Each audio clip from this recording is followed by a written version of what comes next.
Olá, como vai? Hoje vim novamente para compartilhar com você alguns conhecimentos, principalmente na parte de análise clínica. Nós do curso Tênis temos na grade de análise clínica a matéria de gestão laboratorial. E a gestão significa gerenciamento, né? Então, para você gerenciar um laboratório, administrar um laboratório, você precisa entender bem de laboratório. Por isso que nós fazemos questão de ter essa matéria na grade, para poder, quando o aluno vinha ter o seu curso superior, até mesmo antes de ter o curso superior, ter condições, então, de poder gerenciar, administrar um setor, um plantão, até mesmo um laboratório inteiro. E a parte mais importante do gerenciamento, da parte da gestão laboratorial, é a preocupação em tratar o paciente. O mais importante dentro do laboratório é aquele paciente que entra. De tudo, o mais importante é aquele paciente. Porque é aquele paciente que precisa de cuidados, aquele paciente que vai fazer exames e aquele paciente que precisa de resultado. A partir daí, o gerenciamento já começa no processo de tratar bem o paciente.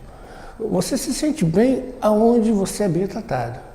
Por isso, no laboratório em que o paciente é bem tratado, ele volta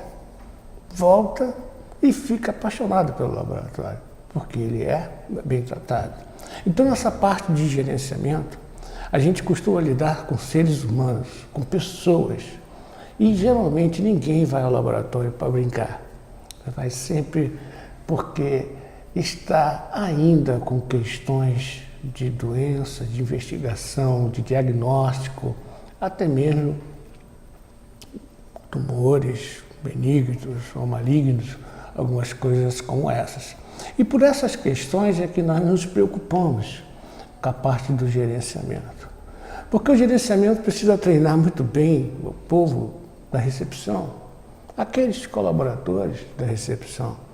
Aquelas pessoas precisam estar bem treinadas a saber que vão lidar com pacientes, aqueles que a vida lhe pregou uma peça. E essa questão é muito importante, porque não é com qualquer um que nós estamos falando, é com alguém que está padecendo de cuidados. E a partir daí começamos a falar de gestão laboratorial, ou seja, o gerenciamento começa em tratar bem o paciente, desde a parte da recepção até o final do resultado do laudo.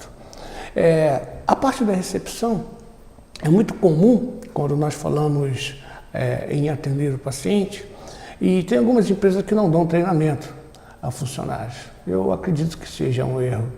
Eu acho que toda empresa precisa ter treinamento. No momento que nós atendemos o paciente, nós precisamos saber praticamente quase que a vida inteira daquele paciente. A medicação que ele toma, quanto tempo ele toma, as questões até mesmo metabólicas daquele paciente, se ele está em jejum ou não, e todas essas observações precisam ser alocadas junto ao programa, né, que vai estar junto com a requisição do paciente digitalizada dentro do computador, através do software. Então, a partir daí, esse processo, quando dá algum resultado alterado, ou quando dá algum resultado que nós desconfiamos que esteja a mais ou a menos dos seus valores de referências, nós vamos olhar clinicamente o que possa vir a ser. Então, vamos dar um exemplo: se o paciente retirou a próstata, né? Ele fez uma cirurgia e retirou a próstata. E esse paciente faz, então, uma dosagem de PSA, antígeno prostático, né? Então, esse antígeno prostático dá 0,000,1. Opa, mas a próstata dele não tem nenhum antígeno. Aí você vai lá, vai olhar, o paciente retirou a próstata. Aí você já tira aquela neura na cabeça de liberar o resultado ou não, porque você tem um histórico anterior desse paciente. Então, esse histórico é muito importante justamente para não sofrer algum tipo de constrangimento. Como, por exemplo, você tem aí um paciente que tem alterações em exames bioquímicos, como exames de hepatite, como TGO, como TGP, alguns exames que alteram com o metabolismo hepático. Quando você tem uma alteração como essa, pode ser alguma suspeita de jejum não bem feito, digamos assim. Porque o jejum, na verdade, é mínimo de 8 horas e o máximo de 14 horas. Então, se você passar de 14 horas, aquele jejum já não presta. E se for menos que 8 horas, o jejum também não presta. Então, tem que ser mínimo de 8 e o máximo de 14.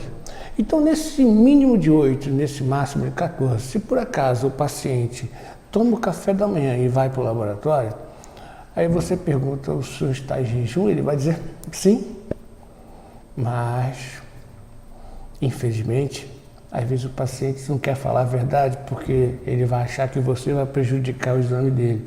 E como, na verdade, quem é prejudicado é o próprio paciente. Então, por isso, tem que ter aquele jeito muito carinhoso de perguntar, o senhor tomou alguma coisa antes de vir? Aí ele vai, tomei um café.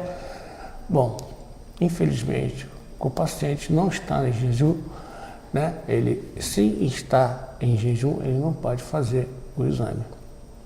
Aí você questiona, mas e se ele reclamar e precisar ser atendido, que o exame dele é de emergência? Você vai precisar colocar uma observação na requisição desse paciente e ele vai assinar um termo que ele fará o exame inadequadamente.